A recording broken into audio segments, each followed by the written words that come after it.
و برای دولت 14 برای وزرایی که در روزهای آینده احتمالاً بیشتر با اونها آشنا خواهیم شد و اسامی اونها منتشر میشه بعد از اعلام وصول در مجلس شورای اسلامی و از وزیر پیشنهادی تبدیل به وزیر خواهند شد بعد از رأی اعتماد وکلای ما و شما در مجلس شورای اسلامی آرزوی موفقیت میکنیم. ان شاءالله که پیروز و سلامت باشن. رؤيتكم في هذا القسم في اتجاه المقاومة وحضارة المقاومة. يعني تملكنا الكثير من الفخر والاعتزاز ونحن نتجول في أرض الحضارات وننتقل من بلد إلى بلد ومن دولة إلى دولة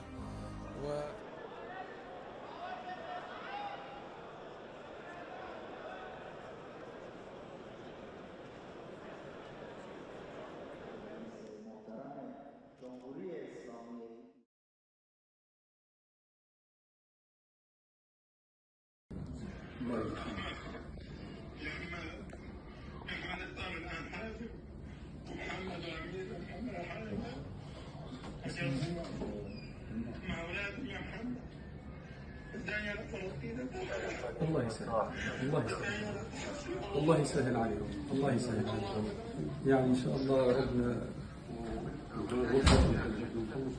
ربنا يسهل يلا لا ليش كمل ربنا يسهل ان شاء الله ربنا يرزقك ان شاء الله بالباب. I think that Israel set very clear goals for the war in Gaza to eradicate Hamas as a governmental and military entity. And while the Southern Command is dealing with eradicating Hamas military capabilities, we also need to destroy their governmental capabilities by targeting the leaders that were responsible for the massacre of 1,200 Israelis in one day on the 7th of October. We targeted the death that was let's say, the chief of staff of the Hamas terror army, and now Haniyeh. We're still looking for Sinwar, and there are other leaders we need to deal with. But eventually, the goal is clear, and Israel won't stop until every single leader that was involved in this massacre will pay for what they did. Well, it's not the first time that we see Israel operating at the heart of the Iranian regime. We've seen that in the past, talking about scientists that dealt with the nuclear military plans that disappeared or were targeted.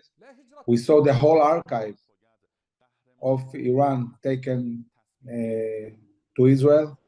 So it's obvious that they're completely penetrated, just as Hezbollah is penetrated by Israel.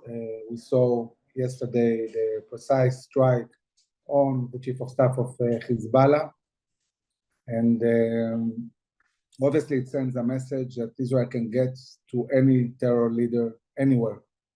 Even if it takes a bit of time, eventually we'll be able to target them.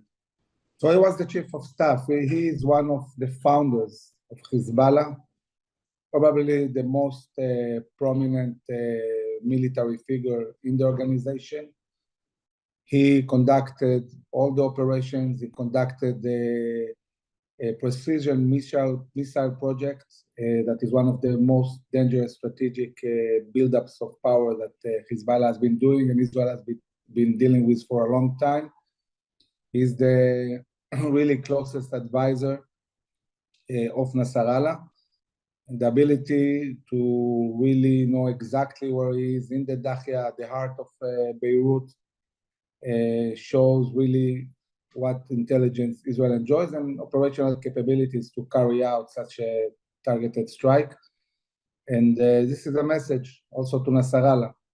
We got to number two, we'll get to you as well, just as we got Haniyeh. And I think this is a process in which Israel is degrading their capabilities, but also building back deterrence. My message to the West is we're fighting a war. We're at the front of a global war that endangers the whole Western society. And a victory for Israel is a victory for everybody. And therefore, all countries need to support Israel in fighting extremism. This extremism will continue and will reach Europe and the US. It's a huge danger to civilization. And therefore, this fight that is happening in the Middle East, we need to contain it in the Middle East and not let it spread around globally. I think that Israel, and I've said that from day one when the war started on the 7th of October, realistically speaking, Israel has only one choice in Lebanon, and this is a full-scale attack. I don't see any resolution. I don't see Hezbollah withdrawing willingly, especially when there is no American leadership, when there is no willingness to pose a military threat on Iran or Hezbollah, and where the policy is appeasement. This is not going to get Hezbollah to withdraw. And this basically leaves Israel with not many options. If we want to bring back safely 80,000 Israeli misplaced citizens home, we need to push Hezbollah out of South Lebanon, and we need to hit very hard all their capabilities all around Lebanon. Israel can do it. The readiness of the Northern Command is very, very high, and they are ready any moment to strike. And this is a decision the cabinet needs to take, if and when to go to a full-scale war in the north. And obviously there is a danger that Iran will also join. And if Iran joins, this is a regional global war. This is not just about Lebanon, and the US will have to also be part. Well, I think that if we don't attack first, they will attack. I don't see Iran deterred. I don't see Hezbollah deterred. They are shooting constantly. They started shooting us on the 7th of October without any attack on our side. And we cannot continue with the reality that the whole north of Israel is deserted. We need to bring back our citizens. They're not going back as long as Hezbollah is in South Lebanon.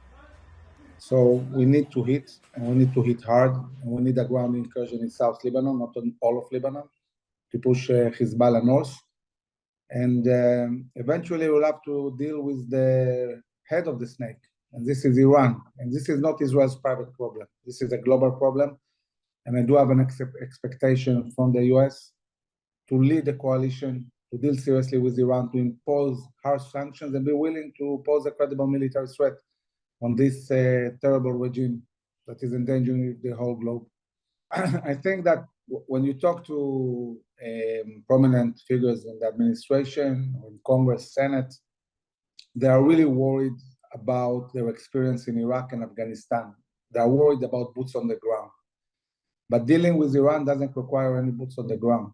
It requires a massive Air Force attack, coordinated, the US, Israel, maybe other countries in a coalition. And one or two airstrikes can completely change Iran end to end, can destroy their nuclear program, can hit also the buildup and industry that are producing massive capabilities for Russia to fight in Ukraine, can hit economical sites as Israel did in Yemen. And this is just an operation from the air. There is no need for boots on the ground, certainly not in a country so big like Iran. And this will deter Iran. This will change the reality we are seeing, where Iran is really operating to take control of the whole Middle East and beyond, also North Africa and other places. And if we want to stabilize the globe, we need to be strong on the weak link of this, I would say, Eastern bloc that we have seen emerging with Russia and China backing them up economically. The world is not stabilized. And if we are not strong as a society, the West, the destabilization will continue. We'll see China invading Taiwan. We'll see Russia continuing the aggression in Europe. We'll see Iran expanding. Only strength is going to stop this process and prevent, hopefully, a third world war.